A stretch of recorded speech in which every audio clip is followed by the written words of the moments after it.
आमच्या गावामध्ये प्रत्येक वर्षी मुंजवाची यात्रा ही मोठ्या उत्साहाने भरत असते। या ठिकाणी पूर्वजांच्या रीती रिवाजाप्रमाणे मान येत असतात, ते नवस फेडत असतात। त्या नवसापोटी सर्व हिंदू मुस्लिम आणि सर्व जाती धर्माच्या लोकांचे आमची एकते असून आम्ही मोठ्या उत्साहाने मुंजवाची यात्रा भरत असतात।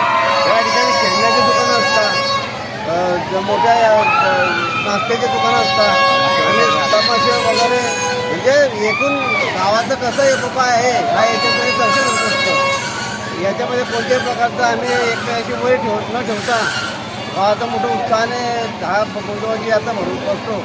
आणि या मुंजवाचं असं आहे की या ठिकाणी जे लोक नवस मांडत असतात त्या नवसाचे त्या लोकांना फायदे झालेले आहे, म्हणून ते त्या मुंजवावरती मोठा आनंद घेऊन आणि विश्वास ठेवून मुंजवाच्या ठिकाणी आम्ही रोडग्यांचं आमच्या ग्रामीण भागामध्ये रोडगे आणि वरणपोळी जेवण देत असतो आणि सर्व लोक आनंदाने आणि एकोप्याने राहत असतो। बोल आम्ही ग्रामपंचायत सदस्य उपसरपंच या नात्याने बाहेरगावून जेवढे लोक आमच्या गावामध्ये आलेले आहे आणि आनंद लुटत आहे, आम्ही त्यांचे आभार मानतो आणि असेच पुढे सुद्धा असंच आनंदाने सर्व एकोप्याने राहून पुढे कार्यक्रम होत राहो हीच आम्ही त्या मुंजवाच्या त्याची प्रार्थना करतो।